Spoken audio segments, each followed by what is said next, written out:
Hello, friends, and welcome back to Stories About Entitled People. Here's a story about workplace struggles, poor management decisions, and a sweet dose of karma. But before we begin, best way to support our channel is to leave comments, like, and subscribe with the turned-on bell so you don't miss the new video every single day. Here we go. How my boss ignored my wrist injury and ended up stuck in presidential traffic hell. I worked at a motel a few years ago. In addition to driving the airline cruise shuttle, I was also responsible for loading and unloading their bags. About 6 months into the job, my wrist started hurting from handling the loads of bricks that airline crews like to pack. I battled for a while because no one else was available to manage the bags, but I eventually had to make a workers' compensation claim. I requested a position at the front desk, but I was given washing instead, which would have been far more taxing on my wrist. Couple months of going to doc appointments and getting MRIs, I finally decided I'd had enough and had a doc write me a note stating that I needed lighter duty. Yeah, I should have done that much earlier, but the boss, Beth, wasn't being helpful at all, and I knew that would be the end of my working there. In the meantime, a front desk position had opened up, which my boss promptly filled without asking me if I wanted it. I went into her office to ask about this apparent oversight and got some corporate speak in response. A bit of context, the hotel was right next to a major highway. I knew the back roads between the airport and the hotel, so traffic jams on the highway weren't a huge deal to me. When I went into the boss's office to have the above conversations, we were 2 days away from having the president visit the city. That meant that most traffic would come to a standstill, but airline crews still needed to get to their flights. After my boss gave me a thinly veiled corporate-approved F-off, I pulled the doc's note out of my pocket. I'm sorry, I can no longer perform the job of shuttle driver. You've offered me laundry, which won't work, and didn't want to work with me on a front desk position. Have fun in traffic on Thursday. The shocked Pikachu look on her face was priceless. She called another manager into the office to try to get me to stay. Laundry was mentioned again. Get it through your thick skull that laundry will not help an overuse injury on my wrist. I simply pointed to the note and said, I can't do anything that'll be hard on my wrist.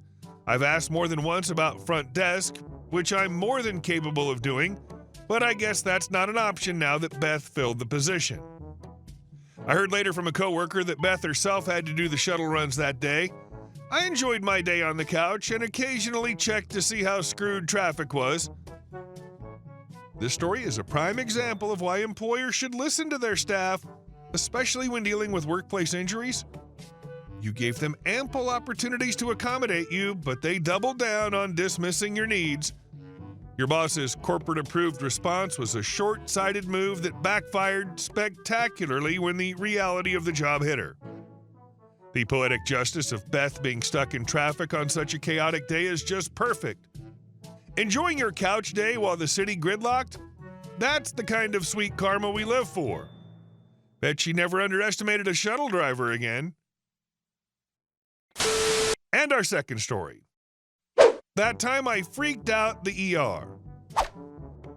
I was in a serious vehicle accident years ago. At an intersection, an older man T-boned me after turning left in front of me. Since there were no rooms available at the time, ambulances were called, and I was placed on a backboard with a neck brace before being taken to the hospital and placed on a trolley in a hallway. I lay there expecting to be seen for a long time. I was okay with waiting because my injuries weren't that severe. Basically, I was just bruised and bumped around. However, I was in discomfort, and it was really uncomfortable to lie on my back. Because I was parked directly under a light that was shining in my eyes the entire time, I really wanted to lie in a different position. I didn't think there was anything wrong with my neck. The only pain I felt was from the damn neck brace digging into the bottom of my skull. I also hoped that this would help with the rest of my body pain. I then began removing the neck brace. When she saw me doing this, a nurse came running over, furious, and told me I had to keep the neck brace on. She insisted that I keep the brace on until the doctor had checked me, even though I tried to reassure her that my neck was all right. I understand, but I'm assuming that it at least violates protocol, and if I had removed the brace and there was a problem, it would have been a major liability. Though I felt it was excessive, I reluctantly cooperated because I didn't want to annoy the nurse or become one of those patients. I made every effort to move into the least uncomfortable posture possible, but sadly I was not very successful. But even when I closed my eyes, the awful light blazing straight down was making me crazy. I seized the blanket that was covering me, pulled it up more, and tossed it over my head in a fit of rage. Finally, there's no more light in my eyes. Bliss. As I lay there wondering how long I would remain there, I tried to ignore the agony and kill time by daydreaming. Shortly after, I hear what seems like some noise and someone in the corridor mentioning someone who has died. I thought, OMG, that's crazy. I understand that no rooms were available, but why would you leave a dead body laying there for everyone to see? That struck me as really eerie. I'm terrified when the same nurse who made fun of me for the neck brace suddenly takes the blanket off my head and yells at me, telling me that I'm not supposed to put the blanket over my head, and what the devil was I doing? I recognized then that I was the dead body they were referring to. Oh crap, I said. I sincerely apologize. I just wanted the light to go out of my eyes, and the next stupid brace is preventing me from moving my head. It'd be an understatement to say that the nurse was not impressed. I sincerely appreciated her finding a space to shift me and placing me away from any light, though. She simply walked away after giving me a sour look. Sorry, LOL. It's amazing how a simple attempt to escape discomfort turned into a full-on dead body misunderstanding.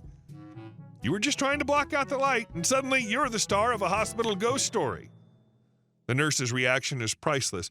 Imagine thinking you've got a tragic situation on your hands, only to find out it's just someone battling a neck brace and bad lighting. It's like a scene from a sitcom. At least it ended with you getting some peace and a less blinding spot, even if it came with a side of nurse side-eye. And our last story. The day Karen claimed our boat was hers. I'm a 45-year-old guy, divorced, and these days I spend as much free time as I can on my boat, Seabreeze. It's not flashy, a 2008 model, but it's my escape from the chaos of life. My girlfriend, Emma, shares my love for the water, and every summer we take off for a few weeks, cruising the coastline and exploring hidden gems. This year, we decided to visit some quieter, lesser-known marinas along the coast. The plan was simple. Relax, enjoy good food, and forget about the rest of the world for a while. Seabreeze had her dinghy for short trips, and we brought along our fishing gear ready for whatever adventure awaited us. On the third day of our trip, we docked at a picturesque little marina tucked away near a small village. It had about 150 berths, and the system was straightforward. Green signs for available spots read for occupied.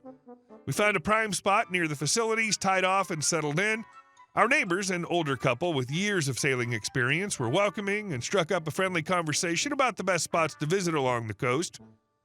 It was exactly the kind of laid-back vibe we were looking for.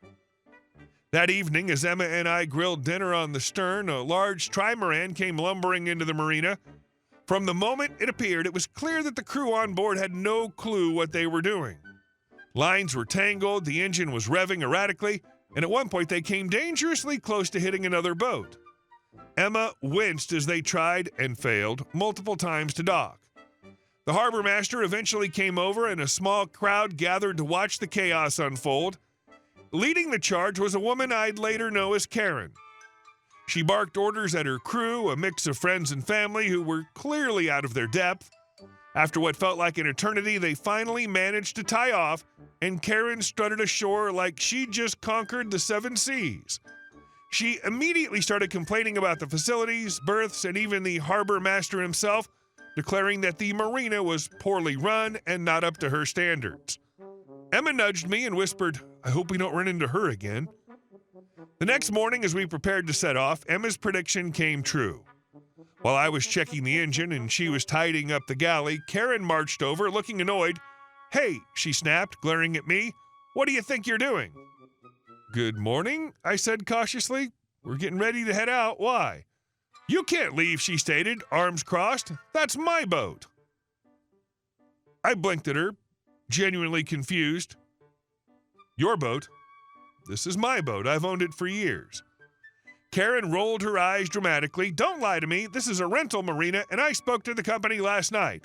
They confirmed this berth is for our rental. Now move it."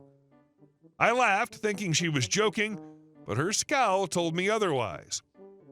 Lady, I don't know what you're talking about, but this boat's registered in my name. If you'd like, I can show you the paperwork. I don't need to see your fake paperwork, Karen snapped. I already called the rental company. If you don't move, I'm calling the police. Emma came up from below deck, curious about the commotion. What's going on? Apparently, I said, gesturing to Karen, we're thieves now. Karen huffed, you're damn right you are, and if you think I'm letting you sail off with my boat, you've got another thing coming. At this point, I was done entertaining her nonsense. You do whatever you need to, but we're leaving. As Emma untied the last line, Karen grabbed the push pit, trying to physically stop us from leaving. You're not going anywhere, she shrieked. Unfortunately for her, the laws of physics were not on her side. As the boat drifted slightly, Karen lost her grip and toppled into the water with an almighty splash. Man overboard, I called out, half laughing as Emma tossed her a life ring. Karen flailed and splashed, sputtering angrily as the harbor master arrived. What's going on here, he asked, looking between us and Karen, who was still struggling in the water. She claimed our boat was hers and tried to stop us from leaving, I explained. Looks like it didn't work out. Karen, now soaking wet and furious, screamed, They're stealing my boat! Arrest them! The harbor master raised an eyebrow. Ma'am, I've seen his registration papers. That boat belongs to him. You're the one causing trouble. Karen finally hauled herself out of the water, dripping and humiliated. This isn't over, she yelled as we pulled away. Emma shook her head, laughing. Do you think she'll call the police? If she does, I said, grinning, I hope they bring a towel. As we sailed toward our next destination, we couldn't help but laugh at the absurdity of the encounter. Karen may have won the title of worst marina neighbor, but she gave us a story we'll never forget. Here's hoping she learned to steer clear of strangers' boats, and better yet, the water. This is the kind of story that makes you both laugh and shake your head in disbelief. Karen's audacity knows no bounds, claiming someone else's boat as her own and doubling down even after being shown up. Her tumble into the water was poetic justice, almost like the marina itself had enough of her nonsense. I can't imagine the harbor master's face when she started screaming for an arrest. Pure comedy gold. You and Emma handled it with grace, and I hope the rest of your trip was drama-free. Karen definitely left you with a tale worth retelling. Hey guys, thank you all for watching the video. I'll see you in the next one.